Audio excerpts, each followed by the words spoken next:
નમસ્તે મિત્રો, આજે આપણે બનાવીશું કંટોલાનું નવી રીતે ખૂબ જ સ્વાદિષ્ટ શાક, એ પણ ખાસ મસાલા સાથે, જેથી શાક વધુ સ્વાદિષ્ટ લાગશે. તો વિડીયો ગમે તો લાઈક કરજો અને ચેનલને સબસ્ક્રાઇબ કરવાનું ભૂલતા નહીં. તો ચાલો હવે બનાવીએ.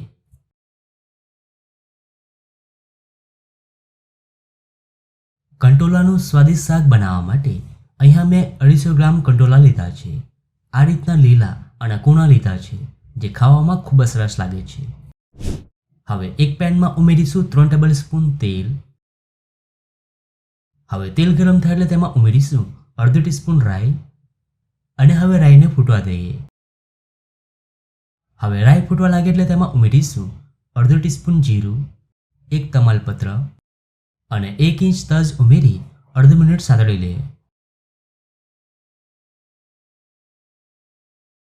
હવે તેમાં સમારેલા કંટોલા ઉમેરી દઈએ. સાથે 1 ટીસ્પૂન લીલા મરચાં આદુ લસણની પેસ્ટ, અડધો ટીસ્પૂન લાલ મરચું પાવડર અને સ્વાદ પ્રમાણે મીઠું ઉમેરી કંટોલાને સારી રીતે કૂક કરી લઈએ. આ સમયે ગેસની ફ્લેમ સ્લો રાખવાની છે, જેથી શાકના પોષક તત્વો જળવાઈ રહે. હવે શાક કૂક થાય છે ત્યાં સુધી ખાસ મસાલો બનાવી લઈએ. એક જારમાં ઉમેરીશું 2 ટેબલસ્પૂન સફેદ તલ, 3 ટેબલસ્પૂન પાપડી અને 3 ટેબલસ્પૂન સિંગ ભુજિયા. અને હવે બધી જ સામગ્રીઓને અધકચરી પીસી લઈએ. તો અધકચરો મસાલો તૈયાર છે. હવે તેને એક બાઉલમાં કાઢી લઈએ. હવે તેમાં મસાલા ઉમેરીશું. તો 1 ટીસ્પૂન ધાણા જીરું પાવડર, અડધો ટીસ્પૂન હળદર, 1 ટીસ્પૂન કાશ્મીરી મરચું, અડધો ટીસ્પૂન ગરમ મસાલો અને અડધો લીંબુનો રસ ઉમેરી મસાલાને એકદમ સારી રીતે મિક્સ કરી દઈએ. તો શાકનો સ્વાદ વધારતો ટેસ્ટી મસાલો તૈયાર છે.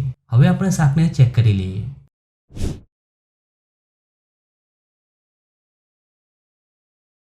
હવે તેમાં ઉમેરીશું અડધો કપથી થોડું ઓછું પાણી અને હવે એકવાર મિક્સ કરી દઈએ.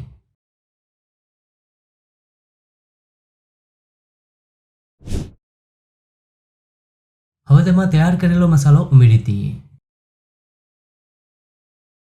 અને હવે મસાલાને કંટોલા સાથે એકદમ સારી રીતે મિક્સ કરી દઈએ. અને હવે કવર કરી 2 મિનિટ કૂક કરી લઈએ.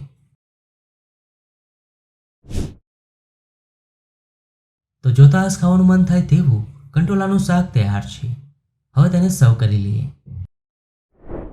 આ રીતે બનાવેલું કંટોલાનું શાક ઘરમાં નાના બાળકોથી લઈ મોટા બધાને ખૂબ જ પસંદ આવશે. તો તમને આ શાકની રેસીપી કેવી લાગી? જો રેસીપી ગમી હોય તો વિડીયોને લાઈક અને શેર કરજો.